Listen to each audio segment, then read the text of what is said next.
Hello everyone! I hope that you're doing amazing wherever you are in the world. My name is Shikha and I welcome you to my channel. As always, I'm so grateful that you're listening, subscribing, and commenting. I really appreciate the support. And in this video, I want to speak to you a little bit more about meditation and about thinking and negative thinking and things like that. Recently, I started doing a new practice where I have this alarm that goes off every hour on the hour. It's a mindfulness app basically, and you just kind of like rings every hour, and it reminds me whenever it rings to stop for a second and pay attention to what I was thinking. Right? A lot of cases I'm actually just working, so I'm not actually even thinking about anything. I'm just kind of typing away and thinking about my work. So it's okay. But sometimes it rings or it dings, and all of a sudden I realize I'm thinking about something, right? And I'm basically just ruminating about something or deeply mired into this nonsensical thought that repeats itself over and over again in my head over and over and over again with no resolution at all, right? And so it's actually been extremely enlightening for me, and that's the reason I want to share it with you, because it's a really easy thing to do. Anyone can do it. Everyone has a smartphone and it's always next to you. I can assure you of that. I'm sure of it. And so basically just have the mindfulness app. There's many of them. You can just get any mindfulness app that beeps or dings or whatever, or plays a bell every hour on the hour or every 15 minutes, however you want to do it. It doesn't matter the time itself. But as soon as it dings, you stop whatever you're doing, unless you're driving, obviously. And I mean, when you're driving, you can just stop anyways, your thought process. And you stop for a second and you notice what was the thought that was going on in your head at that moment in time, right? The point of it is not to do it for a day or two, but to do it at least for a week or so. Maybe even 2 weeks would be ideal, because it will kind of give you a pattern of your thoughts and your thinking process. You know, how does it go? What do you think about mostly? What kind of thoughts are constantly in your head? What are the things that you're constantly thinking about? What patterns do you have in your thinking, right? And if you've heard of this stat, you probably know that 80% of our thoughts are negative in general, unless you meditate or unless you're extremely mindful and you take care of your thought processes, which most of us do not. 80% of our thoughts are negative, which is a really high amount. Actually, some of them even say up to 90% of our thoughts can be negative. If you're an extremely negative person, it can be even higher. And so that is a lot of negative thoughts in the day. And if you have 50,000 thoughts a day, which is the average, then that's 40,000 negative thoughts in a single day that you're sitting around thinking over and over again. More importantly, though, 95% of thoughts, according to the stat, now I'm not an expert, but that's what the stat says, 90% of the thoughts, 90 to 95%, around that, are thoughts that we've already had, are repetitive thoughts. Our repetitive thoughts, that means that we have these thoughts every single day as if by clockwork. We wake up in the morning and it's the exact same thing over and over again. It's like being in the Matrix. You think that you're living a different life every single day, but you're not. You're in the same place, doing the same thing, thinking the same things, having the same conversations, and you think that you're living a different life every single day, but you're not really, right? It's so scary to even think about it. You think that you need to be in the Matrix? No, you're actually already in the Matrix of your thoughts, your negative, repetitive thoughts, right? And so it's fascinating, because I noticed for myself was that, yeah, I literally, every single time that bell dinged, I was like, right, I'm thinking about the same thing. And the 2 or 3 things that I constantly thought about, constantly, is work, obviously. Constantly thinking about, okay, what am I going to do next? What's going to come up next? What am I going to do next week or next month? What are my goals? Constantly thinking about this over and over again, right? Repetitively, as if that's going to change anything. What's the point? The other thing that I thought about a lot was going back to Chiang Mai. You know, I'm like, oh, when do I get to go back to Chiang Mai? What am I going to do when I get to Chiang Mai? And so, of course, that's not something that has been repeating for the last few months, but doesn't necessarily happen all the time. Or maybe it does. I'll have to watch that. And of course, the third repetitive thought that happens a lot is thoughts about my family, right? So anxious thoughts about my family. Are they okay? Things like that. Especially when I'm far away from them, I think about them a lot. When I'm here, I'm also thinking about them, because, you know, we might have had some conversations that came up. And so that causes me to have repetitive thoughts about that.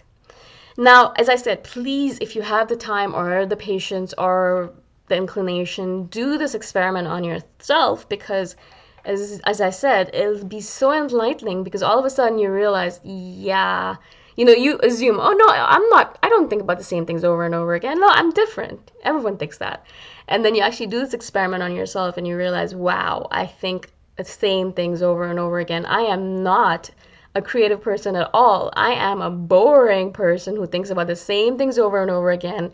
And I can't believe that I thought that I was a creative human being, that I was a unique creative being. I was not, right? Now, again, I'm not saying this because I want to put myself down.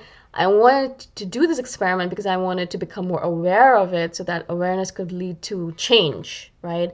And so now, as I said, whenever I notice myself thinking the same things over and over again, I'll stop myself, or I'll try at least to stop myself, or I'll at least be like aware of it. Yeah, you know what, you're thinking the same thing again. And that in itself is a powerful thing because as soon as you become aware of something, as I said, you can change it or try to change it or move it around or tweak it or whatever you can do with it, right? And so, as I said, a very simple thing to do and very important because it's not necessarily that you can completely eliminate the repetitive thoughts, obviously, but it is possible that if you realize that you're thinking about the same things over and over again, that if you realize, okay, I'm thinking about this particular conversation I had with this boss of mine 2 weeks ago, and I keep on thinking about it every single time the bell dings, it's the same conversation that comes up in my head, then you can start thinking about it. Okay, how can I resolve this? How can I get over this? How can I get closure from this? How can I fix this so that I don't constantly think about it? And maybe that would mean having that difficult conversation with your boss. Yeah, it's difficult, but at least you won't be torturing yourself with these repetitive negative thoughts over and over and over again, right? Or repetitive positive thoughts can happen too. You might have a situation where you succeeded on something and constantly whenever you catch yourself, you're thinking about something really nice and you're like, oh my God, I'm so happy that this happened. That can be a good thing as well. Maybe you just got married and whenever you catch yourself, you're thinking about the fact that you got married to your best friend. Great, awesome. That you don't have to change. But it's nice to be aware of the fact that you're so happy about it, that you're such a positive person, or that you're able to have these positive thoughts about your newly acquired relationship or marriage or whatever it might be, a new baby, a new job, right? And so again, the whole point isn't to have another tool so we can torture ourselves and say, you're a terrible person. How dare you think you're creative? You are such a nonsensical human being. You shouldn't be even be allowed to live, things like that. It's not so that we can put ourselves down. We have many other tools to do that. We don't need another one. But again, it's to become aware that, yeah, you know what? Actually, there's a lot of repetitive thoughts in my head. And the minute I become aware of it is the minute that I can start moving towards resolving all of those. Now, as I said, you will never be able to resolve it completely, I don't think, unless you're enlightened, perhaps, or a Buddhist monk who meditates 20 hours a day. But eventually, little by little, you'll be able to slow down the repetitiveness. So you'll be able to perhaps eliminate a lot of the repetitiveness. You might still have repetitive thoughts, but not as many. And also, you'll be able to notice your negative thoughts a little bit more and perhaps resolve them as well. And then have less negative thoughts, maybe have just less thoughts in general. That's the ultimate goal, of course, with meditation is, right? Complete silence, silencing of the mind. But that takes years and years of practice. So I don't know if that's necessarily what we're going for, but we are going for with this exercise to realize, to become aware that, yeah, I have a lot of negative thoughts and yeah, I have a lot of repetitive negative thoughts. And so what can I do to fix them? What can I do to resolve them? What can I do to get closure from them? What can I do so I can get past that and move on and perhaps have some different thoughts?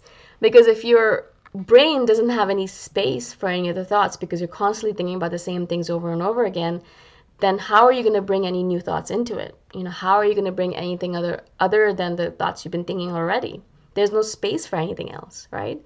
As you create space in your life by decluttering and things like that, the same thing has to be done for your mind as well. You declutter your mind. You remove all the garbage, all the nonsensical, negative, repetitive thoughts, and then that creates space for something positive, something new, something beautiful perhaps to come into it, right? But otherwise, if you don't do that decluttering, if you just keep on hoarding those negative thoughts, then they're just going to sit there and they're going to take up space and they're not going to leave any space for anything else to come into it, right?